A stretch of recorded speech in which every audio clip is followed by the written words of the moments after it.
Hello everyone, स्वागत है आप सभी का एक बार फिर से अपने इस video series weekly market scenario में। मैं हूं आपका दोस्त अभिजीत श्रीवास्तव।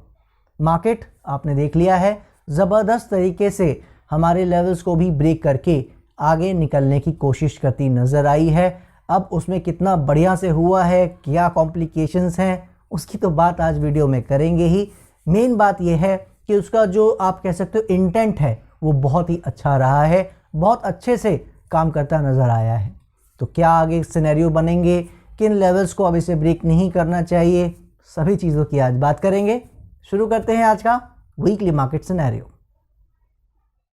सो चलिए सबसे पहले समझ लेते हैं सेक्टर्स के बारे में। सेक्टर्स में फार्मा, जैसा मैंने आपसे लास्ट वीक भी कहा था कि वो आने वाले समय में रेजिस्टेंस के आसपास पहुंच रहा है, वो ऑलरेडी अब पहुंच चुका है। जी हाँ, बिल्कुल अपने लेवल के आसपास ही काम कर रहा है। अब यहाँ से क्या करेगा उसको देखना पड़ेगा। ऑटो रेजिस्टेंस पे आ गया था लास्ट वीक, उसने उसको ब्रेकआउट दे दिया है।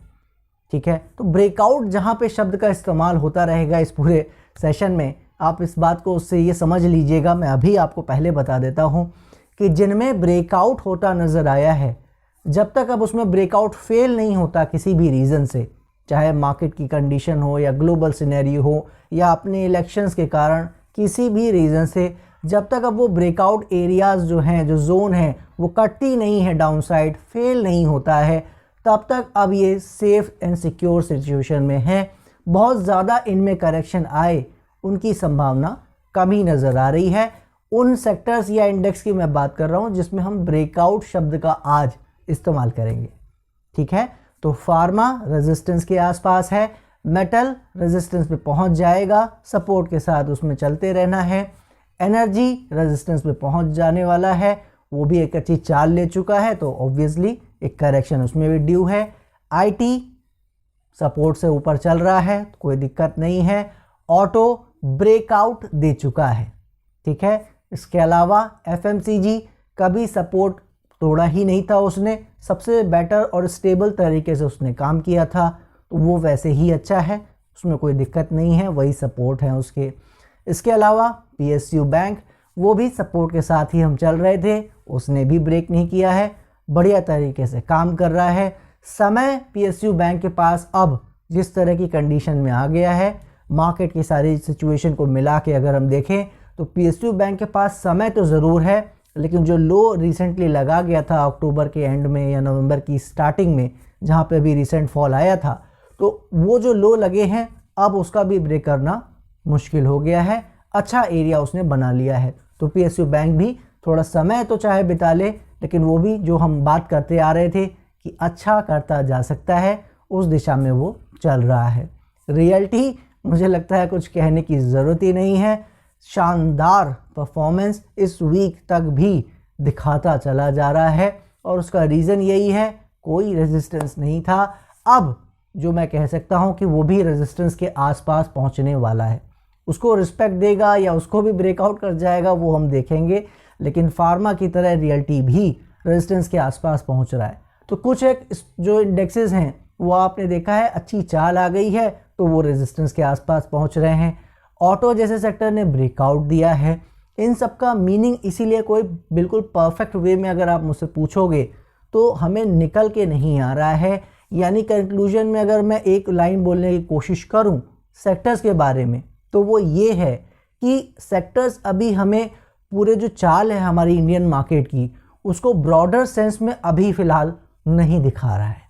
ठीक है, तो सेक्टर्स से अगर क्यूमुलेटिव वे में कुछ मतलब निकालने की कोशिश करें तो वो हमें कोई मतलब नहीं बता पा रहा है, नहीं दे पा रहा है। तो इसीलिए हमें सेक्टर वाइज सेक्टर जैसे हम चल रहे थे, स्टॉक स्पेसिफिक जैसे हम चल रहे थे, वैसे ही चलते रहने की फ़िलहाल ज़रूरत है। ऐसा सेक्टर्स हमें सजेस्ट कर रहे हैं। सो अगर इंडियन सेक्टर्स हमें अगर सजेस्ट नहीं कर रहे हैं कुछ, तो क्या इसका मतलब हमें हमारी जो मार्केट में चाल आई है क्या उसको कोई सपोर्ट नहीं कर रहा है? बिल्कुल सपोर्ट कर रहा है दोस्तों। ग्लोबल मार्केट बिल्कुल बढ़िया तरीके से उसको सपोर्ट कर रहा है। अगर आप डाउ जोन्स को देखोगे, क्या शानदार चाल दी है, ज़बरदस्त ब्रेकआउट देता वो नज़र आया है और बढ़िया से काम करता चला जा रहा है। लेकिन याद रखिएगा, जब आप देखते हो कि 10% से ज़्यादा मूव या उसके आसपास तक का मूव आप एक ही बार में ले लेते हो इंडेक्स लेवल पे, याद रखिएगा हम ये लास्ट 1.5 मंथ की बात कर रहे हैं, 10% से ज़्यादा की चाल मेरी समझ में डाउ जोन्स में आ चुकी है।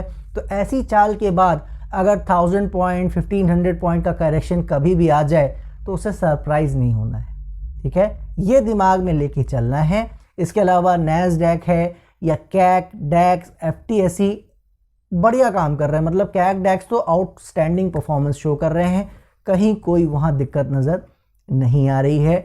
ग्लोबल इंडाइसेस में जो हमारा जो सेंटर ऑफ अटेंशन थे आपका निकाई एंड बोवेस्पा ब्राज़ील, सब बढ़िया तरीके से काम कर रहे हैं, कहीं कोई दिक्कत नहीं है। अंडर परफॉर्मर सिर्फ FTSE है जो मैं याद कर पा रहा हूँ, बाकी सब ज़बरदस्त तरीके से काम कर रहे हैं। हमारा जो मेन कंसर्न था रसेल का, जो स्मॉल कैप इंडेक्स था बाहर की मार्केट का, वो भी अच्छे से संभाल के काम कर रहा है। फ़िलहाल बहुत बड़ा ऐसा कुछ मोमेंटम नहीं आया लेकिन अच्छा कर रहा है, तो वहाँ पे भी कोई ख़ास दिक्कत नहीं है। इसके अलावा जो हम देखते हैं बाहर में डॉलर इंडेक्स जो हमारे लिए इम्पॉर्टेंट था, दिक्कत ये है कि उसने सपोर्ट को ब्रेक नहीं किया। जी हाँ, नीचे ज़रूर गया, 103 के नीचे मुंह मार के आया एक बार, लेकिन विद इन 2 सेशन ज़बरदस्त रिकवरी उसने दी और वापस सपोर्ट के आसपास काम कर रहा है। तो वो अभी भी फाइट कर रहा है कि वो बाउंस दे सकता है, तो वो बाउंस देने की फ़ाइट में जब तक रहेगा, याद रखिएगा मार्केट में वो करेक्शन की संभावनाएं बनी रहेंगी। बॉन्ड यील्ड बढ़िया तरीके से गिरता चला जा रहा है, कहीं कोई दिक्कत आ ही नहीं रही है। जैसा मैंने आपसे कहा था कि बहुत ज़्यादा बॉन्ड यील्ड को नहीं ऊपर जाना चाहिए, ऊपर ब्रेकआउट वो बिल्कुल दे सकता है, एक अच्छी चाल भी ले सकता है, ये मैंने आपको बताया था कि वो बड़ी प्रॉब्लम बनना चाहिए नहीं। और सब बता रहे थे इतना हाई लग गया है और बॉन्ड यील्ड तो भागता जा रहा है और न जाने क्या कर जाएगा। तो बढ़िया करेक्शन, बढ़िया फॉल उसने दिया है, बस अब हमें यही देखना है वापस उस एरिया में 4.7 4.8% उस साइड अगर ये नहीं जाता है आपका बॉन्ड यील्ड, तो आप देखोगे ये अब अपनी यात्रा नीचे की ही करता रहेगा, कहीं कोई दिक्कत नहीं आएगी। और इसके अलावा अगर हम अपने स्मॉल कैप को देखें, जो हमारे लिए एक थोड़ा सा कांटा फंसा हुआ था, 12,000 का सपोर्ट जो हमने दिया था उसके आसपास लो लगा के जो इसने चाल दी है, और जो ऊपर हाई का हमने कहा था कि 3-4% का एक एरिया है उसको काटना ज़रूरी है, इस वीक उसने उसको काट दिया है। तो वो भी एक अच्छी खबर सुना रहा है कि ब्रेकआउट स्मॉल कैप में हो गया है। याद कीजिएगा मेरी ऑटो है जो मैंने बताया था ऑटो सेक्टर के समय, ब्रेकआउट वाली थ्योरी याद रखिएगा। तो जहाँ जहाँ ब्रेकआउट होगा वहाँ वहाँ वो कंडीशन लागू है, जब तक उन लेवल्स के ऊपर हैं तब तक ये अब बिल्कुल अच्छा करते रहेंगे, अब कहीं कोई दिक्कत नज़र ही नहीं आ रही है। लेकिन जैसे ही वो लेवल फेल होंगे ये वापस उसी कंडीशन में आ जाएंगे जिस कंडीशन में हम नहीं चाह रहे थे कि मार्केट आए, ठीक है। तो अभी तक सब अच्छा है और अब सब अच्छे की ही संभावना दिख रही है। क्रूड ऑयल की मैं बात करना भूल गया, निफ्टी के ऊपर चले आगे बात करने से पहले क्रूड ऑयल को भी आप देखोगे, मैंने आपसे कहा था कि बाउंस, वही बात है, थोड़ा बहुत करेक्शन आ सकता है, ऊपर चलने वाली चीज़ नीचे करेक्शन देती है और नीचे चलने वाली चीज़ ऊपर करेक्शन देती है, अगर किसी को करेक्शन शब्द से एतराज़ है तो, ठीक है। तो उसमें करेक्शन की उम्मीद थी, उस बाउंस की उम्मीद थी, उसने वो दिया। $84-85 के पास आई थिंक आया था और वापस अब $80 के नीचे आ गया है।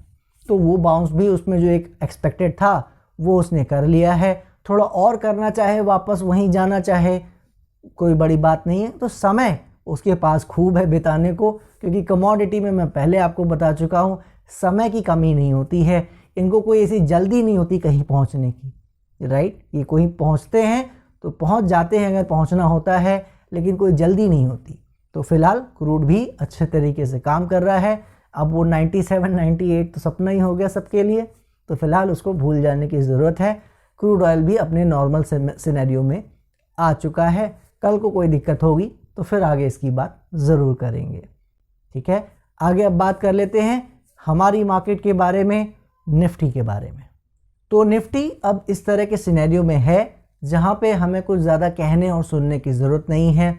जैसा मैंने आपसे पहले कहा था कि 80% चांस के आसपास होता है कि जब भी ये हमारे लेवल को ब्रेक करता है, कभी ना कभी इसमें वो करेक्शन बढ़ती है और वो परेशानी उसमें पैदा होती हैं। लेकिन आपने देखा कि ये वो टाइम था, वो 20% टाइम वाला समय, जिसमें इसने उसको ब्रेकआउट नीचे देने के बावजूद समय वहाँ पे नहीं बिताया और बढ़िया से वी शेप रिकवरी ऊपर की ओर करता नज़र आया। और न सिर्फ वी शेप रिकवरी दिया, बल्कि 19,900 का जो जोन हमने दिया था रेजिस्टेंस का, उसको भी इसने इस वीक पार कर दिया है डिसाइसिवली।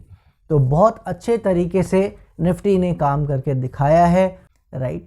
लेकिन अगर आप मुझसे ये पूछोगे कि क्या मैं बहुत ज़्यादा कंफर्टेबल हूँ, कॉन्फिडेंट हूँ कि ये अच्छा हो गया है और सब अच्छा हो जाएगा, देखिए मैं सिर्फ इसके बारे में एक ही बात कहना चाहूँगा।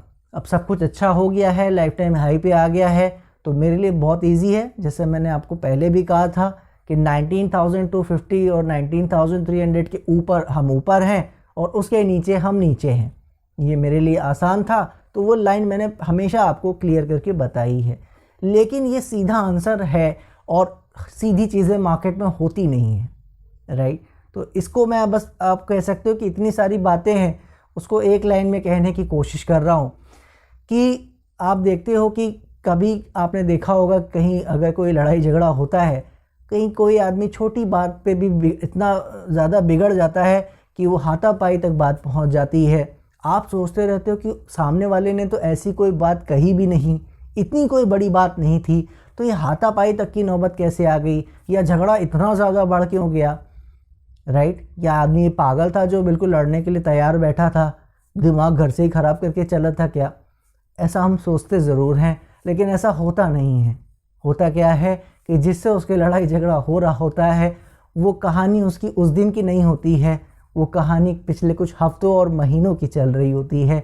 वो उसकी बातों को सहन कर रहा होता है, छोड़ रहा होता है, माफ़ कर रहा होता है, लेकिन सबके पेशेंस की एक लिमिट होती है, राइट। तो वो एक ऐसा दिन आ जाता है जिस दिन उस लिमिट का ब्रेकआउट हो जाता है और फिर आदमी चूं भी करता है तो उसको उसका ढंग से जवाब मिल जाता है, राइट। आई होप आप समझ गए होंगे मैं क्या कहना चाह रहा हूँ कि ये जो मार्केट है ये उस वोल्केनो की तरह है, ये उस मन में जो भरने वाला जो वो पेशेंस है ये उसकी तरह है जो भर रहा है। और किस दिन ये ब्रेकआउट दे देगा, किस दिन ये फट पड़ेगा वोल्केनो, मैं नहीं जानता। लेकिन ये जो अभी किया है इसने, अगर अब ये नीचे नहीं जा रहा है, इस चीज़ को ध्यान से समझ लीजिए, तो ये आपको बता रहा है सिर्फ इसने यही प्रूव किया है कि इसको जाने की कहीं जल्दी तो है। लेकिन याद रखिएगा वो 2022 दिसंबर वाला जो पेन है ना, जो मैंने आपसे कहा था कि वो टल गया है और अब 2024 में होगा या न जाने कब होगा, मुझे आइडिया नहीं है, लेकिन वो टला है। 2023 में नहीं होना चाहिए, राइट। ये हमने बात की थी, अगर आपको याद हो, WMS 185, WMS 182, WMS 177, ये सारे वो वीडियोज़ हैं जिनमें इसकी हमने डिटेल से चर्चा की है, करेक्ट।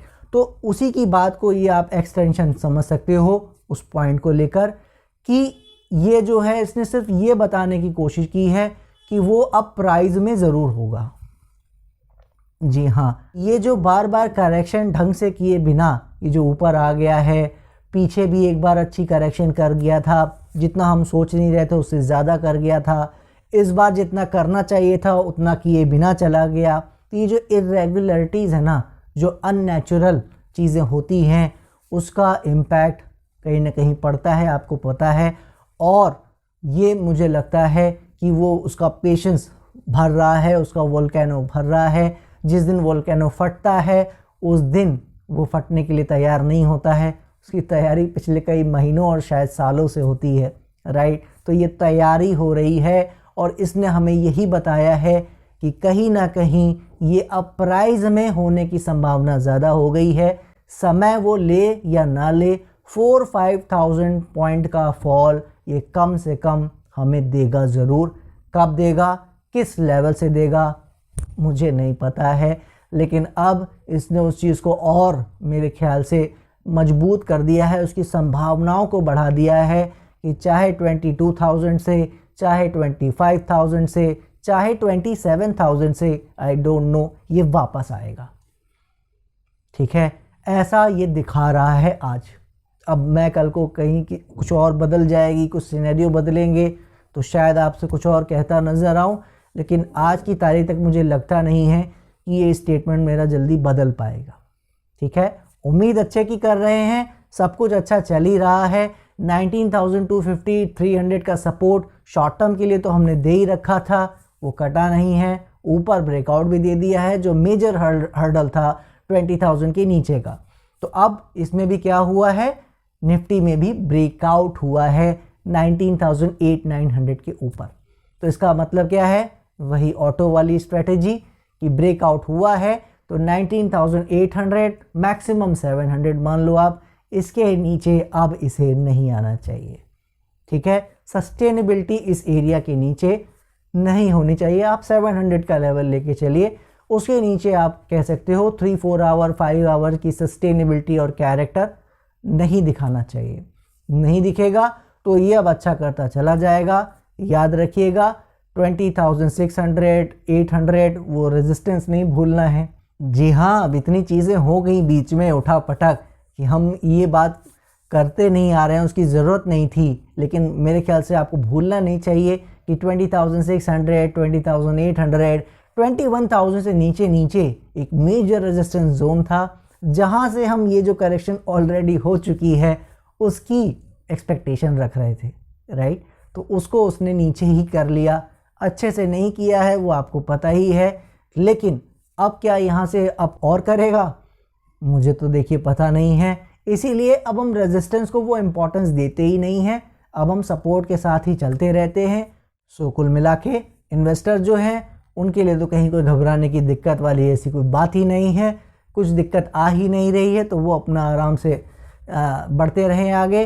ट्रेडर कम्युनिटी के लिए जो मैंने कहा था कि वो नेक्स्ट 3-4 मंथ्स थोड़ा सा सजग रहें, काम ना करें तो अच्छा है या करें तो कम करें, और स्टॉक स्पेसिफिक अगर करने की क्षमता है, अगर स्टॉक सिलेक्शन बहुत अच्छा है तब तो काम करें, वरना नहीं करना बेहतर है, राइट। तो अब मैं ये कह सकता हूँ कि अब बहुत सारी अपॉर्चुनिटीज़ जो पहले से भी थी वो ऐसा कहीं चली नहीं गई थी, लेकिन मार्केट का सपोर्ट हमें पीछे से नहीं था तो हम उस पर भरोसा नहीं कर पा रहे थे।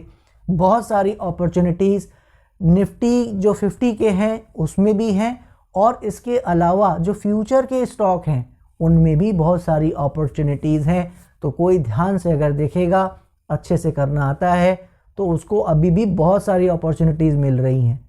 जैसा मैंने आपको वादा किया था कि लेवल हमें थोड़ा लेट ज़रूर पता लगेगा, लेकिन अपॉर्चुनिटीज़ स्टॉक्स में हमें ज़रूर मिलेंगी। बहुत सारी अपॉर्चुनिटीज़ हैं, तो सेक्टर पे ना ज़्यादा जाके स्टॉक को देखने की कोशिश करेंगे तो ज़्यादा बेटर रहेगा, क्योंकि सेक्टर सारा मिक्स है, राइट। तो मैं इसीलिए साफ बता दूं, प्रोफेशनल सर्विस अगर किसी की ले रखी है तो मेरे हिसाब से अब आपकी प्रोफेशनल सर्विस आपको पेमेंट देने वाली है। अब आपको पैसा यहाँ से अच्छा मिलेगा जिसकी भी आप सर्विस ले रखे हैं। सो होपफुली अगर किसी तरह की कोई बड़ी प्रॉब्लम, कोई धमाका न्यूज़ अगर नहीं आई तो अब सब कुछ अच्छा चलता रह सकता है। लेवल के साथ ही आगे बढ़ते रहना है, कहीं कोई दिक्कत नहीं है। दीजिए मुझे इजाज़त, नेक्स्ट वीक फिर मिलेंगे, तब तक के लिए जय हिंद, जय भारत।